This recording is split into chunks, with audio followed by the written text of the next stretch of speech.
Welcome to Metallurgy Lecture number 14. Does it seem like that many? A lot? We're going over galvanic corrosion.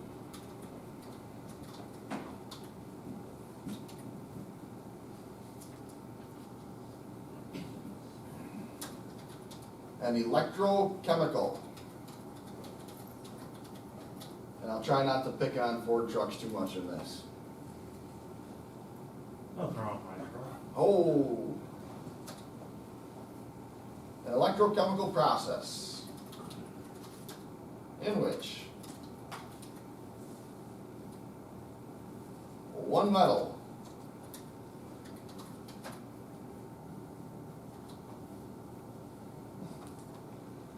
corrodes preferentially in electrical contact with a different type of metal, and both metals are immersed in an electrolyte.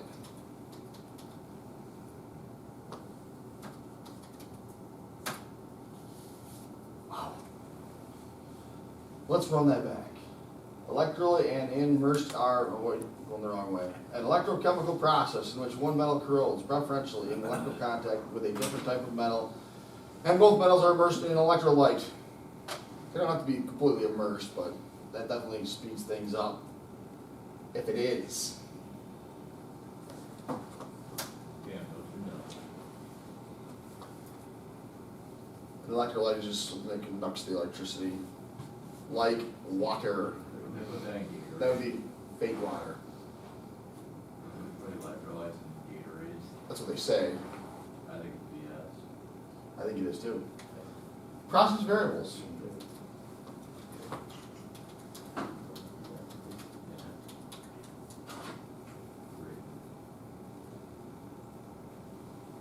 Oh, I have them numbered. Tab. I don't usually number.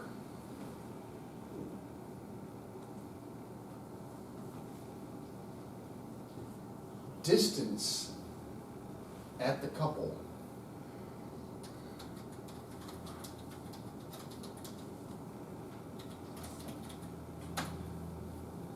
A better word would be like the fading surfaces, right?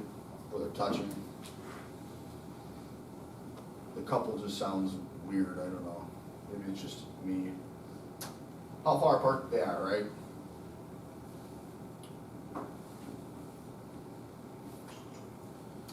pH.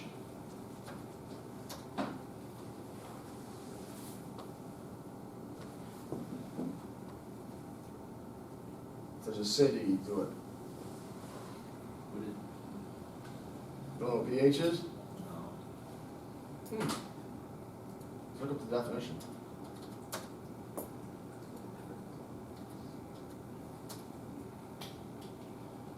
pH, denoting potential of hydrogen or powder of hydrogen, is a scale used to specify the acidity or basicity of an aqueous solution. So if it's basic or acid. Like you can neutralize an acid with a base, right? So if you get like an acid poured on you, we're going to go grab some baking soda and throw it on you and it'll neutralize the acid, right?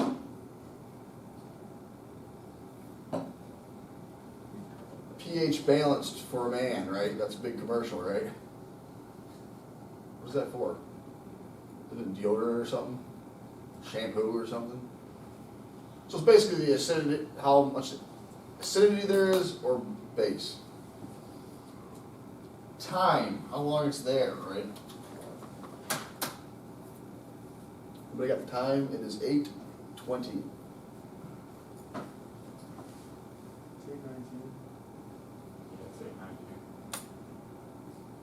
Yeah.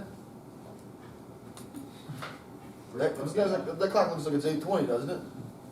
And that's the one that's like connected to the international time thing. So when the time goes back, that clock like turns back automatically. I've always wanted to watch that.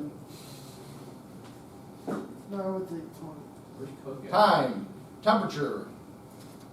Who knows?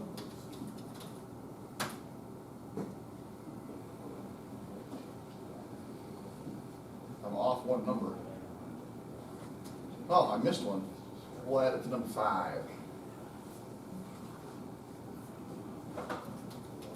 How far apart they are on the Galvanic Series. I'll look that up here as soon as you get done writing.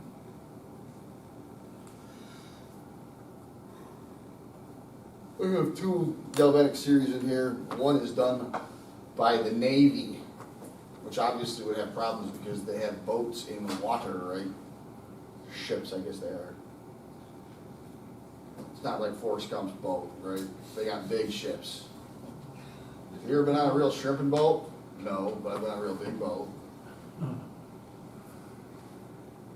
A lot of research done with boats because of the fact they're in water, right?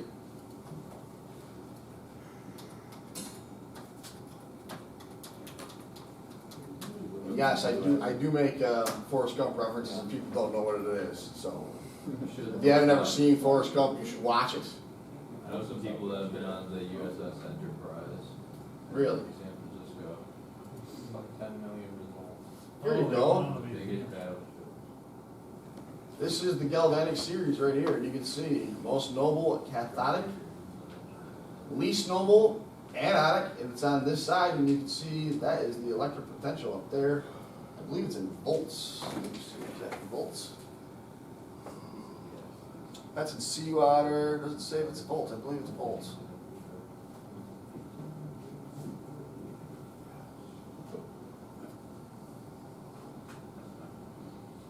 I wonder why it doesn't say what it is.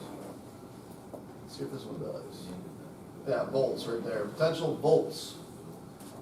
Go back to this one. I like this one. So this is the series that you're going to look at.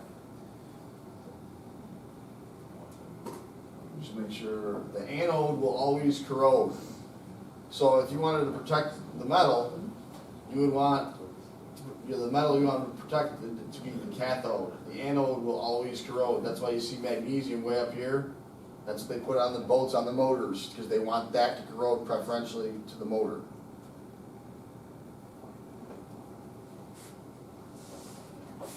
Zinc's here too. A lot of times it's zinc they use. So it's usually zinc or magnesium.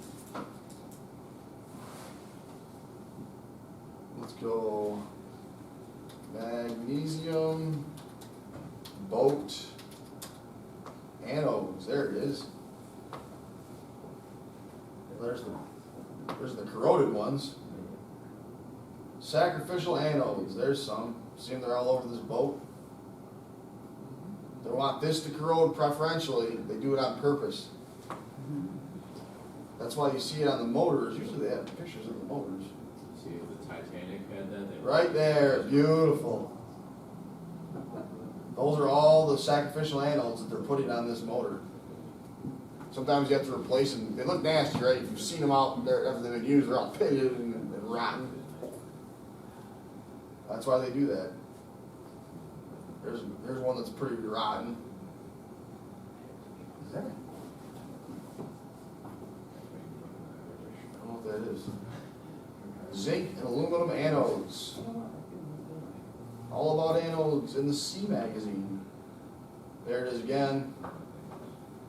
Anybody ever seen these before on motors? I should say engines, but yeah. You know the difference between engine and motor, right? My associate's welding instructor always used to say, if you don't know the difference, we know what the difference is between a motor and an engine because we're welders and we're educated. Motor's electric, right? Engine is like in your car. So when people say I'm changing the motor in my car, the ignorance could not be bigger, you know. It's an engine. It's an engine, right?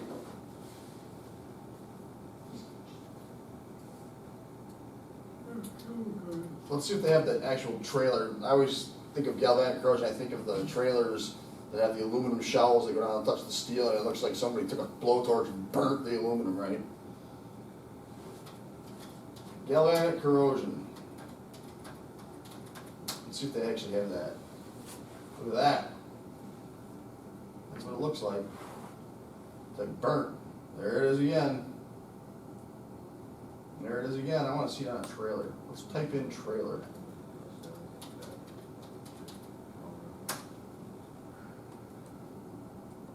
Those are the trailers right there. You know what I'm talking about? They're always burnt right down here at where the steel, they usually channels or tubes where it connects. This one you can see has aluminum down there, so they've actually changed it on a lot of them because it was just a poor design, especially for anybody north of like, well, halfway through Pennsylvania, right? There's wherever you get salt on the road, it just eats those away, you know. I'm surprised there's not. Look at that prop.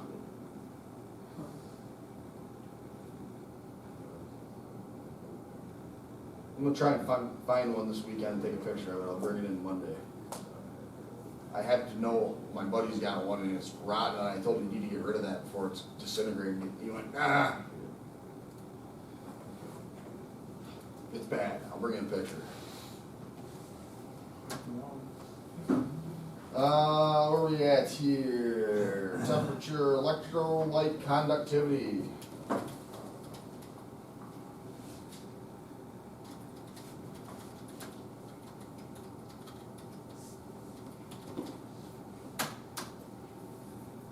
So if you're talking about fake water, it all depends on what kind of water it is, right?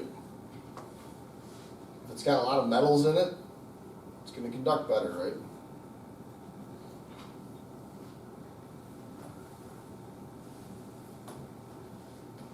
Surface area.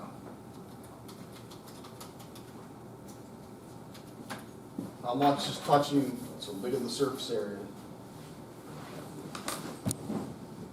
You can see those nuts and bolts, right? It's just doing it right around the nuts and the bolts, right? Which is actually pretty dangerous because then it can pop through, right? If it rots out enough, and then you got catastrophic failure. Like on Fords. They've actually fixed that, so. We could give the Ford engineers a round of applause, but it should have never been steel fasteners in the first place, right? Oxygen levels.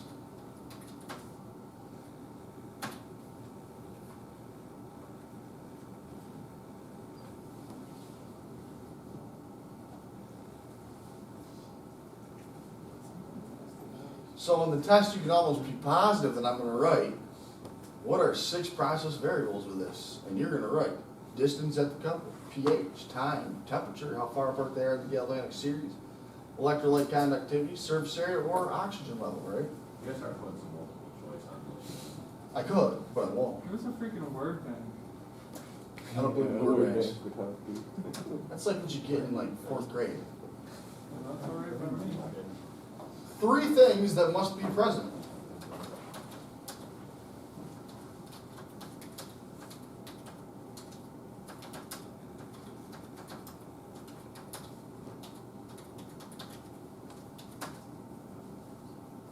And then I put letters for this.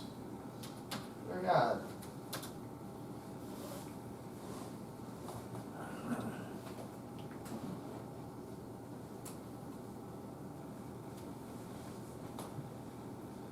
Take away one of these 3 things, you're preventing it, right? Which is what we're going to go over next. But first, let's do this. Anode.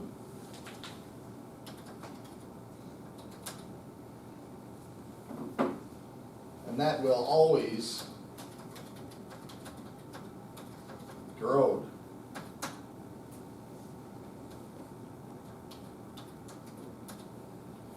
Sacrificial anode. It's going to corrode. You can bet on the test. There will be a question that says, which will always corrode, the anode or the cathode? And if you would like to get the question correct, you will write anode. If you would like to get it wrong, you can go ahead and put anything else besides anode. Like what? And yes, you'll have to write it in, and there will be no word bank. Cathode.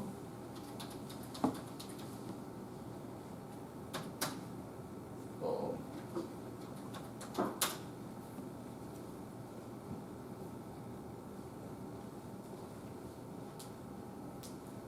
Anode, cathode.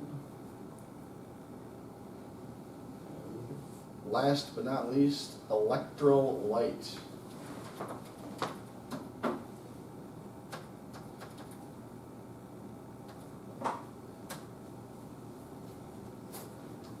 Water.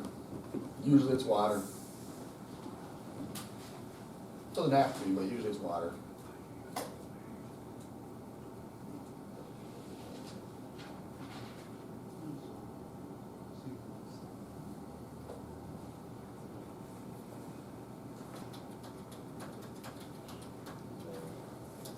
What did I brutalize sacrificial there?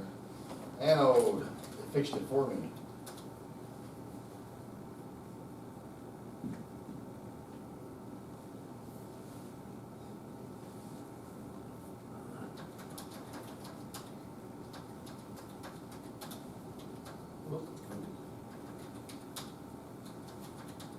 Sacrificial anode is what it is called when two metals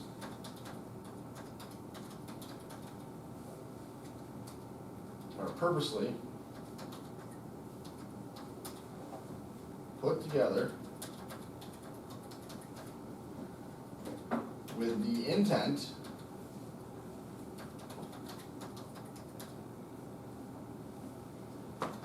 for one to corrode.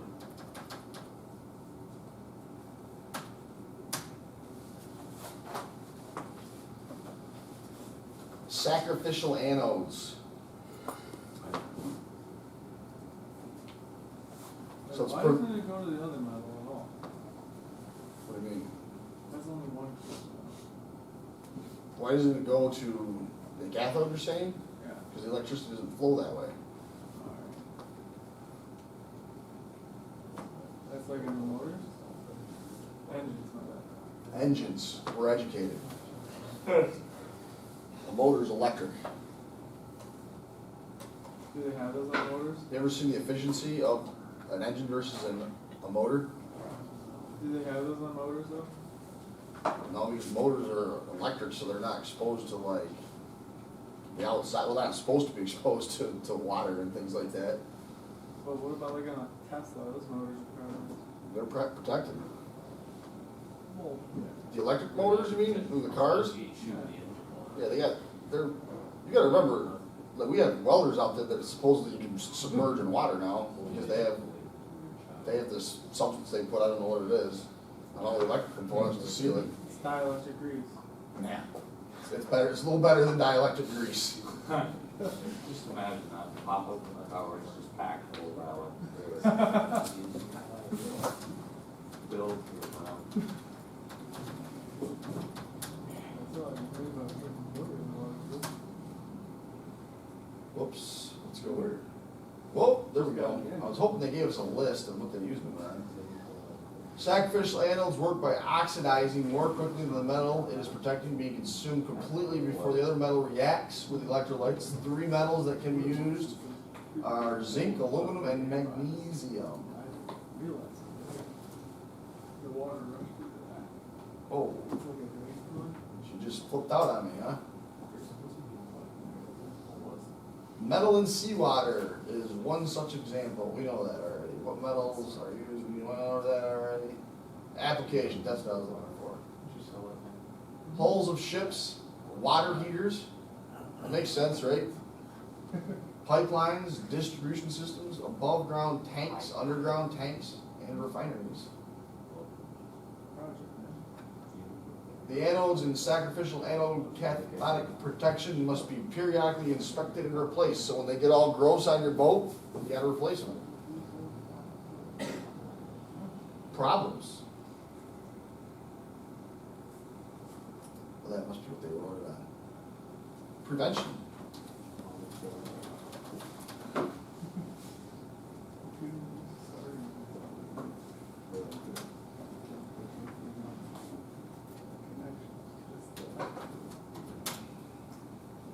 So prevention, you just gotta take away the three things that we just said have to be present, right? Where the hell was that? Oh, right here. Just gotta get rid of these, right? So don't put metals together with an electric potential, right?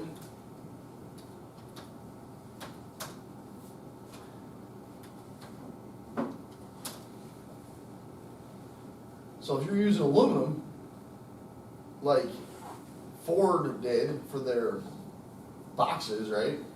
Trying to reduce the weight, right? Make the gas mileage better, shipping, everything's better, right? With the reduced weight, right?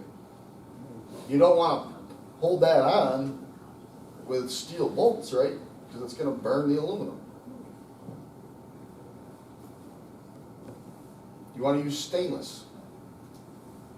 The problem with stainless, they're a little more expensive, so you're going to pay more.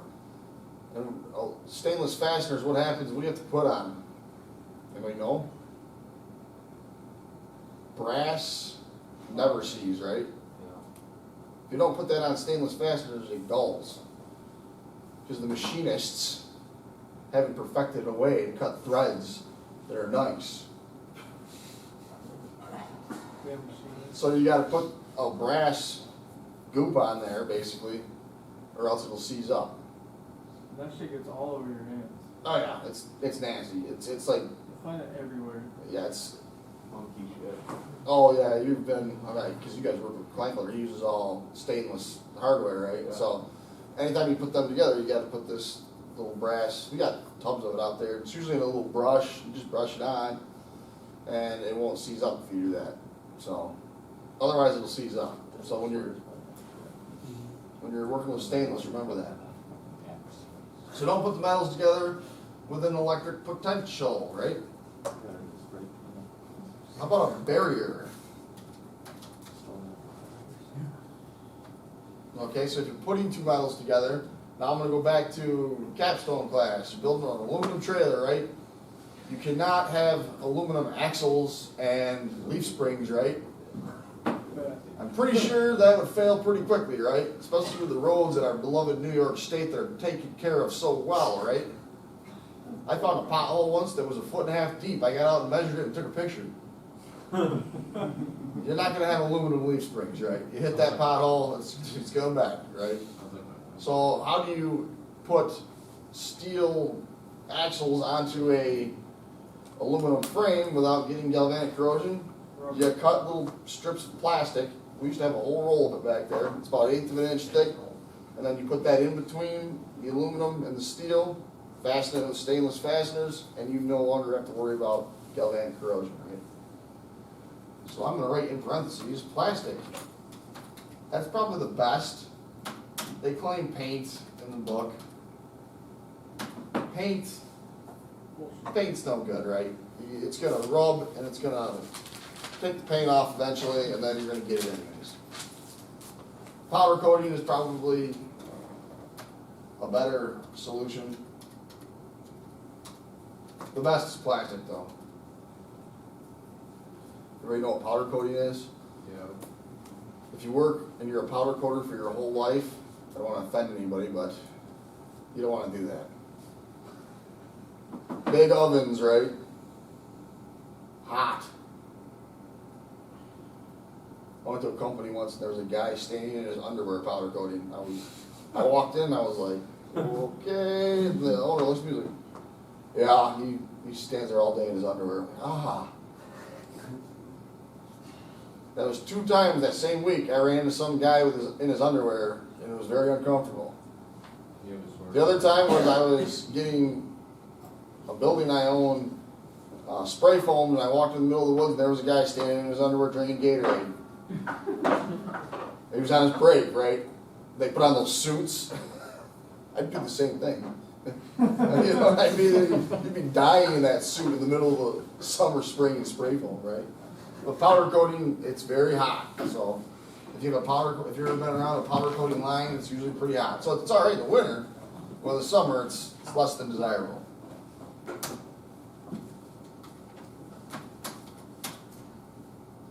Lost it, keep it dry, right? That's easy to do if you're doing something inside, right? But if something's going outside, forget about it. You're not gonna be able to keep it dry. What's it doing right now? Raining, Not really raining right now. drizzling, misting, high humidity, right? That's another thing. Humidity can do it, 45 degrees out. but it's humid. That'd be nice. That's just 'cause it's raining. Oh, that's it. We're done, but we're gonna look up we're gonna look up a video on a boat guy, and then we're gonna look up a video on a car guy that has the car thing that the Chevrolet put in their vehicles to preferentially corrode on the batteries that, believe it or not, is fake news. But we're gonna look it up. Oh, that your professor told you about? Yes. What's his name again? I don't wanna say it, because we're live.